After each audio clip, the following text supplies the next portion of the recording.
threat into Rainbow Six Siege, one that will get inside your head like never before. The FNAT Dreadmine releases a fear-inducing gas that has a deleterious effect on your vision and can lead to deadly consequences. These mines are property of Fenrir, the new defending operator, and they're not the only vision-obscuring gadget coming to Siege this season. The new Observation Blocker will be available to select defenders to help them conceal their activities from the attacker's drones, cams, and holograms. The map you're seeing, or not seeing, this all play out on is the new rework for Consulate, which brings new floor plans and extensive renovations just waiting for you to add some DIY flair. New lanes in the shooting range offer more ways to hone your aim. A new permanent arcade playlist gives you more ways to put that aim to good use. And a significant buff for Grim rounds out the major updates coming to Rainbow Six Siege in Operation Dread Factor. Now let's talk Fenrir and those FNAT Dreadmines. What is the deal with those? Well, they look creepy and they make everything creepy as hell when you're affected by them. But if you want to get technical, here's the deal. Fenrir has 5 of these sticky mines, and he can deploy them Wamai style just about anywhere. Now take notes on this next part because it'll be on the test. Fenrir's mines have 3 states: deactivated, activated, and triggered. When he deploys them, they are deactivated. In this state, they are bulletproof. You'll need an explosion or EMP to deal with them. If an attacker walks into a deactivated mine's radius, the mine does nothing. When the mines are activated, they are now vulnerable to damage, but also ready for action. If an attacker walks into their radius, the mine will trigger. When the mines are triggered, they spew out a fear-inducing gas that causes this to happen to anyone in their radius of effect. Anyone except Fenrir. The effect tints your vision and drastically reduces how far you can see. It doesn't damage you, but it is not very safe. Triggered mines will continue to spew gas as long as an attacker is in their radius. Once the attacker leaves, the effect wears off quickly, and the mine goes back to being merely activated.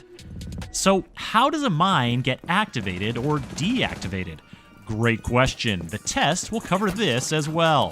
Fenrir has 5 mines, but only 3 activation codes, meaning he can only have up to 3 of his mines activated at any given time. He can send activation codes remotely by looking at the icon of a deployed mine and interacting. This activates the mine so it will trigger and start gassing off if an attacker comes near.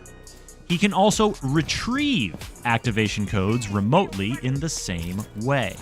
This deactivates the mine, making it bulletproof again, and returns the activation code to Fenrir's inventory so he can use it again. Congratulations, you've completed your introductory course on Fenrir. There will be no test, you all get A's. Teacher Chris is very proud. Your homework for this season is to work on Fenrir's synergies with his fellow defenders. Try placing Malusi's Banshee devices, or positioning a clash around one of Fenrir's mines and estimate the decrease in life expectancy for any attacker that is slowed down while affected by fear gas. Using a Venn diagram, illustrate how overlapping the radius of Thorn's Razorbloom shell with the radius of an FNAT Dreadmine makes it extra hard for attackers to escape danger.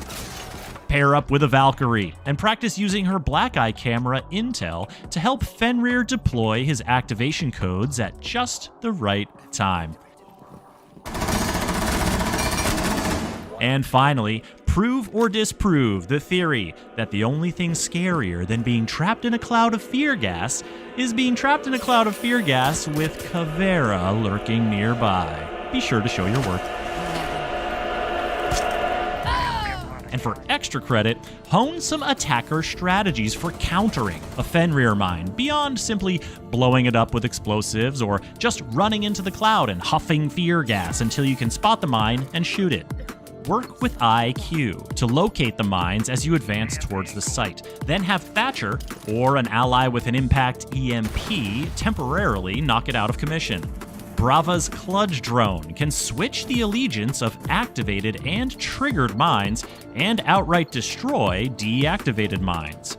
You could also use Twitch's shock drone or Zero's Argus Cam laser to eliminate an activated mine.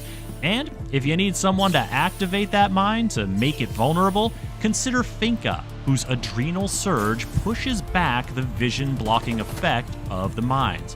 Or Montaigne. He's a cool guy who big shields and doesn't afraid of anything.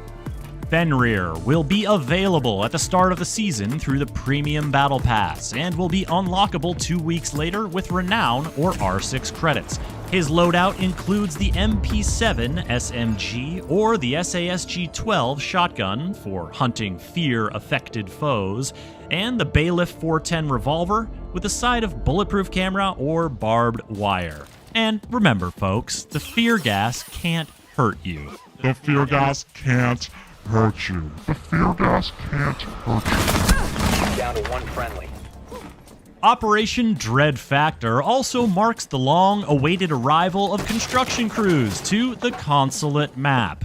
This is a full-on, floor-by-floor rework that will be free for all players when the season launches. Honestly, the extent of the interior redesign is so thorough that you're just gonna have to explore it yourself in the Discovery playlist, and then DM me your best sightlines, when Operation Dread Factor launches. Speaking of playlists, a new permanent arcade playlist is also on the way, serving up game types like Golden Gun, Headshots Only, and more. Fire it up and get into some fun matches with Siege's more playful game modes. Just a few more things to cover here, and one of them is a new gadget, available to select defenders that's designed to give their team cover from the attacker's electronic eyes. The observation blocker can be placed on the ground, and it just looks like a little metal doohickey, but to a camera, it looks like an opaque gray wall that hides who knows what behind it. The point is intel denial, and we all know how important intel is in Siege. Now, your final bits of intel from this video. New lanes in the shooting range provide aiming challenges to help you prepare for action, whether you're warming up or dialing in those sensitivity settings. And a big buff for Grim and his Kawan Hive launcher. He can equip it and fire it faster. His tracking bees deploy more quickly and cover a larger area for a longer time.